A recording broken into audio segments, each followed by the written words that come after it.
The heat hung low like a curse that couldn't be prayed away. Noon in Gray Butte was the kind of drive that cracked your lips before your mouth even opened.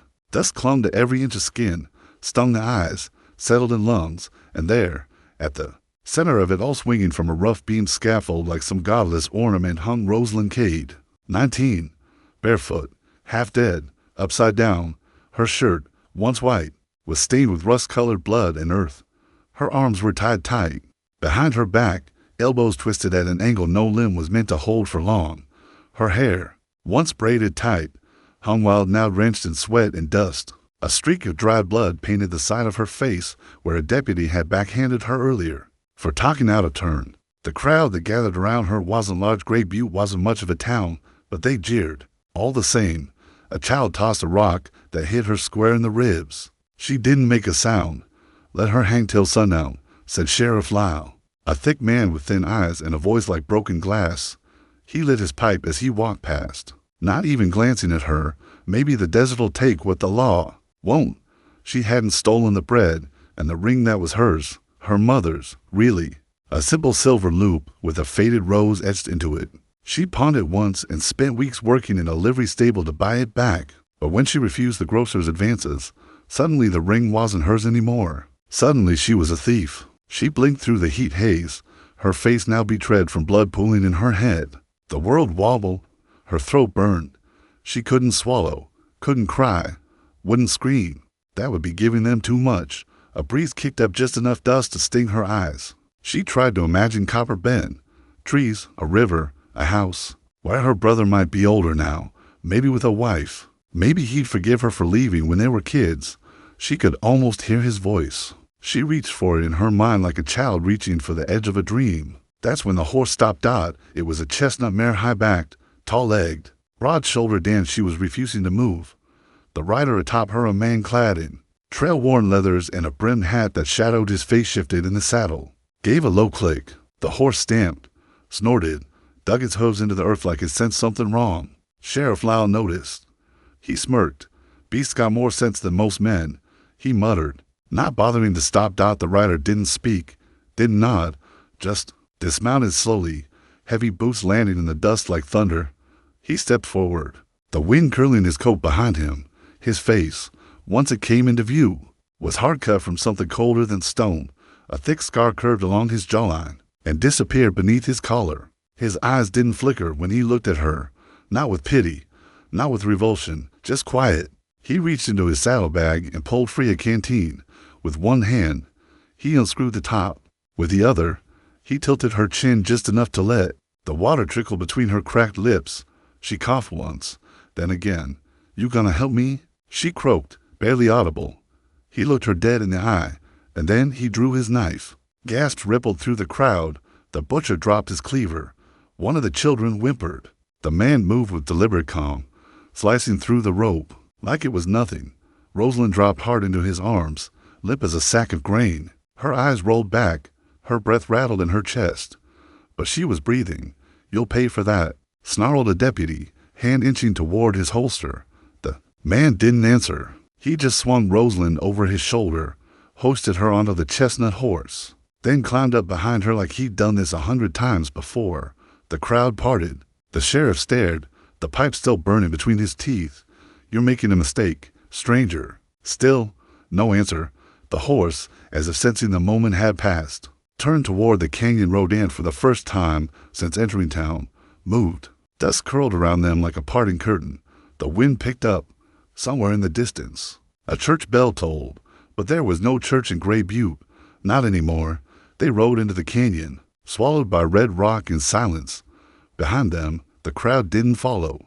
Not out of fear, not even out of respect, just a strange stillness. Like even the law knew that something sacred had just slipped from its grasp. And in the saddle, Roselyn lay slumped against the man's chest, half conscious, half dead, but not broken, not yet. They rode in silence for what felt like hours. The sound of hooves muffled against the dust-packed trail that snaked through Vulture Gulch. The canyon narrowed around them, red stone walls rising like jagged knives on either side. The light changed to no longer the scorching flatness of the open plains, but filtered and flickering, like riding through the breath of something ancient and watching. Roselyn stirred against him only once, a low groan escaping her lips. Her head rested against his chest, fever hot and damp with sweat. Her wrists were torn raw. Her skin blistered. She was barely awake when the trail ended and Colter pulled the horse to stop at the base of a hidden cliffside. The shelter was more instinct than structure, 3 slabs of sandstone leaning together near a dry creek bed. Shaded by a twisted juniper tree, he dismounted slowly, lowered her onto a bed of saddle blankets, and pulled water from a canvas bag tied under the horse's belly. He poured some over a rag, cleaned the blood from her temples, and didn't flinch when she moaned in pain. When she awoke the next morning, it was with a start-to-choke breath, a hand jerking toward her waist. But there was no rope, no scaffold, just heat, dust, and a rough tarp above her, fluttering in the breeze. She tried to stand. Her knees buckled instantly. She dropped with a sharp cry, and that brought him. Colter appeared like smoke, silent, steady. He crouched beside her and offered the canteen. Where am I?" she rasped. He didn't answer, just pointed at the gulch around them and tapped his chest. "Yours?" she guessed. He tilted his head, a shrug, close enough she looked down at her wrists. Someone had rubbed them with animal fat, wrapped them in cloth. "Why?" she asked. "Why'd you help me?" He paused. His voice, when it came, was low and dry as deadwood. Heard the horse wouldn't move. She blinked, caught off guard. "You're kidding." "Maybe she's smarter than both of us," he muttered, already walking away. He wasn't much for talking. She realized over the next few days. He grunted, nodded, raised eyebrows. But he worked with precision, kept the fire low, caught lizards with a quick flick of his hand, fixed a snare by moonlight without once looking at it directly. She watched him like an animal watches a larger one, tense, curious, waiting to see what kind of danger he really was. But he never touched her, never hovered, just handed her dried meat, water, and space. He wore a necklace of braided horsehair and turquoise, layered with an old Union saber strapped to his back. His hands were rough but clean. His eyes rarely stayed on her for more than a second, but when they did, they didn't see a criminal. They saw something else. One night, after the sun fell behind the canyon edge, Roselyn stirred awake to see him hunched over the fire pit. He was feeding a letter into the flame's edges, blackening, words curling like leaves. She watched silently when he glanced back and noticed her gaze. He didn't hide it, just let it burn. A wildcat came the next night. It was past midnight when Roselyn heard the crunch of stones just outside the lean-to. She sat up, heart thudding, and saw the glint of eyes too low and too wide for a dog. The creature was already sniffing at their food sack, claws scratching fabric. She reached for a stick. Her fingers trembled. Her mouth stayed shut. She waited, then lunged, swinging wildly. The stick connected. The wildcat snarled, whirled, then fire. Colter stepped between them, torch in one hand, a skinning knife in the other. The cat hissed, backed away, vanished into the brush. "You should have screamed," he said, not turning to look at her. "I don't scream," she muttered. He exhaled once. "Could have fooled me." She watched as he knelt and rewrapped the food stash. He moved like someone who'd done this 100 times before, and probably had. The days that followed were harsh, but quieter. Roselyn's strength returned slowly.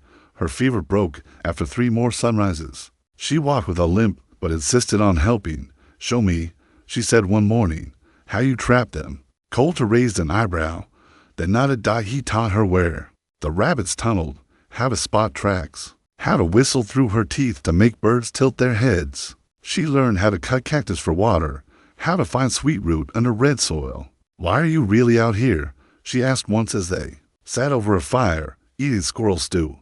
He didn't answer right away, just chewed, swallowed. "People don't come here unless they're running," she added softly, "or hiding." He murmured, then stood and walked away. She didn't ask again. Later, as the sun turned the gulch to gold, she rubbed her wrists, feeling the scars forming. Her fingers brushed the skin where the rope had burned her. Her breath caught. "I didn't steal that ring," she said aloud, not looking at him. "My mother gave it to me before she died. It's the only thing I had left." Colter didn't move, just sat on a rock, sharpening a blade slowly. "I kept it for years. Pawned it once, got it back. Wore it in my boot, so no one take it. That shopkeeper, he just wanted someone to blame." He looked up. "People hang for less," he said. "Yeah." She spat. You always this kind." He considered her for a long moment, then gave the faintest shake of his head, only to horses. That night, she woke to find him sleeping next to the horse's hand resting gently against his shoulder. The horse didn't move, didn't stir, just stood solid and still, like she was guarding them both. Roselyn stared for a long time, eyes wide and silent in the dark. Then, barely above a whisper, she said, "I don't even know your name." There was a pause, the sound of wind weaving.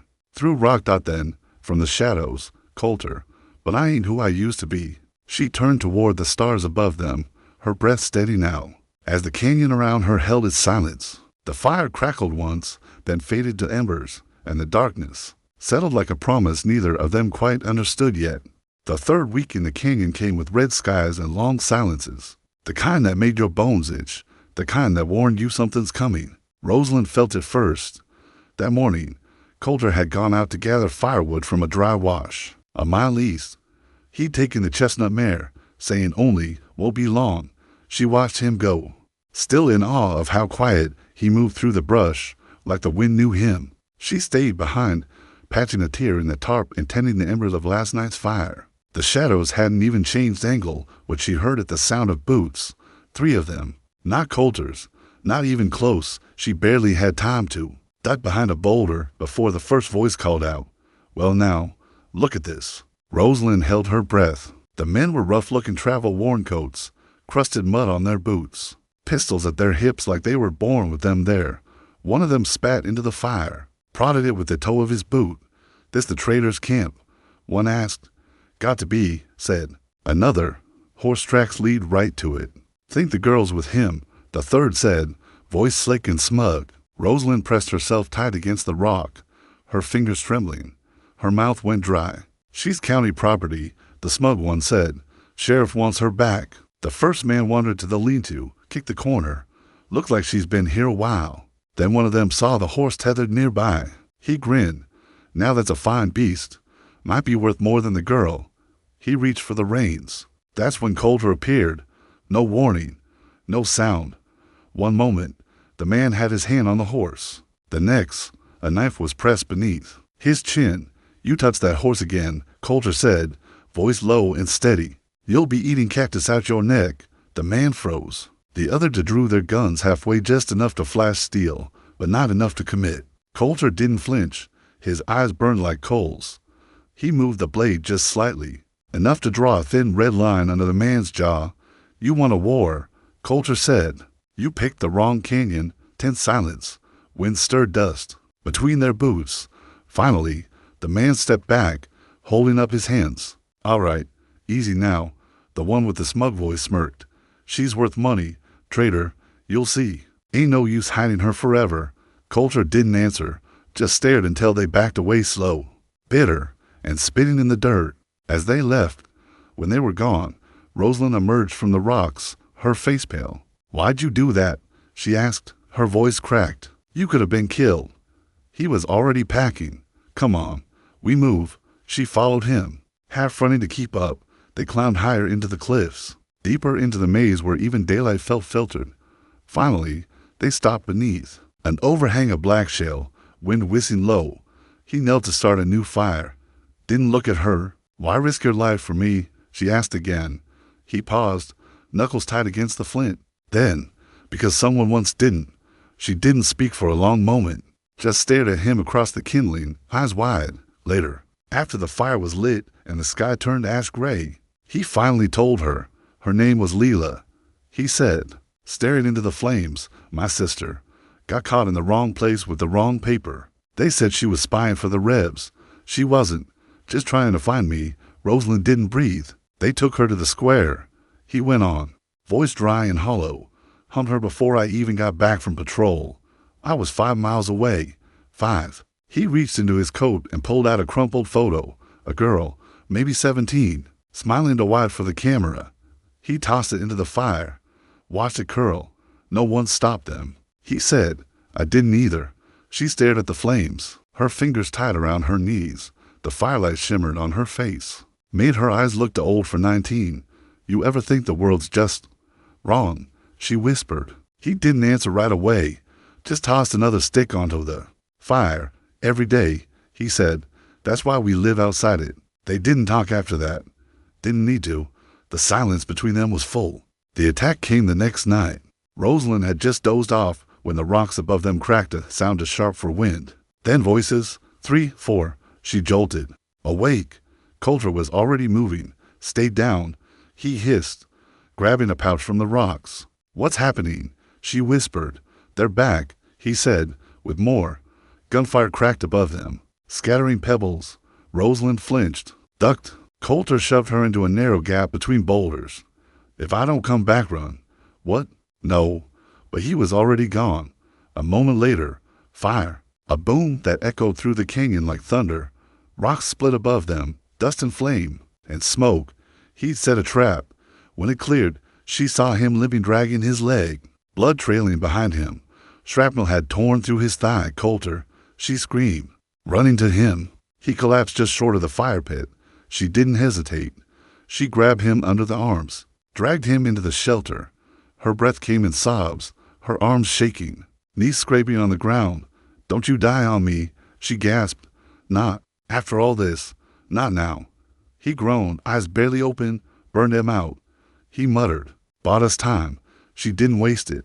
She grabbed the flask, poured whiskey over his wound. He cursed low under his breath, but didn't stop her. She stitched the gash with shaking fingers, tears streaking the dust on her face. When she was done, she pressed her forehead against his shoulder, breathing hard. You owe me now? She muttered. He didn't answer, but the smallest flicker of a smile played at the edge of his mouth, even as he passed out in her arms. The days that followed the explosion moved like honey in the sun, slow, thick, and sticky with silence. Colter didn't die. That was the first miracle. The second was that Roselyn didn't fall apart when he didn't. He drifted in and out of fever for days, his leg wrapped tight in linen she scavenged from saddle bags. She spooned water between his lips, crushed herbs into bitter paste, and snapped at him when he groaned aloud. At night, she curled beside the fire with his knife on her lap, staring out into the canyon like a soldier. The world outside paused. No bandits, no smoke, just the howl of coyotes and the creak of trees in the wind. And slowly, steadily, he began to heal. She started learning his chores without asking. She rigged traps, skinned rabbits, burned her first 3 meals and got the 4th one right. She learned to crack eggs one-handed, sharpen a blade without slicing her thumb, and set a snare with her eyes closed. She even started talking to the horse. She named her Mercy. Every morning, Roselyn would braid a small section of the horse's mane tight, neat, even. She said it gave her hands something useful to do. Colter watched, mostly from the bedroll, the firelight painting lines down his face. He didn't say much, but there was something proud in the way his eyes followed her. One day, she caught him, watching her skin a rabbit. She didn't stop. You gonna take over soon? She asked without looking up. He smirked. Looks like you got it handled. Another pause. I still don't scream, she said. He nodded. I know. By the end of the 2nd week, Colter could stand. By the 3rd, he could ride. They packed light salted meat, dried roots, a flask of clean water, and a single letter Colter never let her see. They saddled up at dawn. The gulch behind them looked smaller somehow, like it had been folded into memory. They rode in silence until they reached a fork an old wagon trail split into. North pointed toward Copper Bend. Civilization, maybe family, a path she'd been chasing. West led to nowhere marked on any map. Frontier, freedom, a place where laws didn't matter and names didn't stick. Colter pulled the reins, nodding toward the signs. This is where I turn back, he said. Quiet. Roselyn didn't answer at first. Just looked down the north road, eyes soft. You don't owe me anything, he added. She looked at him. No, she said, but you were never trying to save me. He blinked. You reminded me I could save myself. She smiled, then just a twitch of the lips. And I'm asking you to come with me to Copper Bend. He asked. Not to hide, she said. To live. He didn't answer. Not right away. Then, after a long moment, he nodded once. They turned their horses north. They passed through Gray Butte near sundown. The town hadn't changed much, but the people had. Sheriff Lau was gone. Word was he got himself shot by a gambler during a card game gone sour. No trial, no notice, just another body under the dirt. The grocer who'd accused her, he had a stall now. selling peaches. His belly had grown. His pride had shrunk. Roselyn rode up slow, eyes steady. He saw her, stiffen, dropped a peach. Why you? You come for revenge. He stammered. She didn't answer, just reached into her pocket and pulled out the silver ring. She set it on the edge of his wooden stall. Thought you might want this back, she said flatly. Then she turned, spurred Mercy forward. She didn't look back. They rode until the town was just a shadow in the dust. The sun dipped behind them. The sky turned gold. Colter glanced at Mercy, who was trotting with a rhythm that felt almost confident. She still refuses to move, he said, unless she likes where we're headed. Roselyn smiled. Then let her lead, she said. I trust her. They didn't say much after that. Didn't need to. The road ahead was open, long, winding, alive, and behind them, nothing was chasing anymore. Maybe I was hung for theft, she thought. But that horse? She stole something back my life. Asterisk if this story moved you if you believe in second chances. And in the strange ways hope finds us. Don't forget to like, comment, and subscribe. Let us know. Who would you become if someone finally gave you mercy?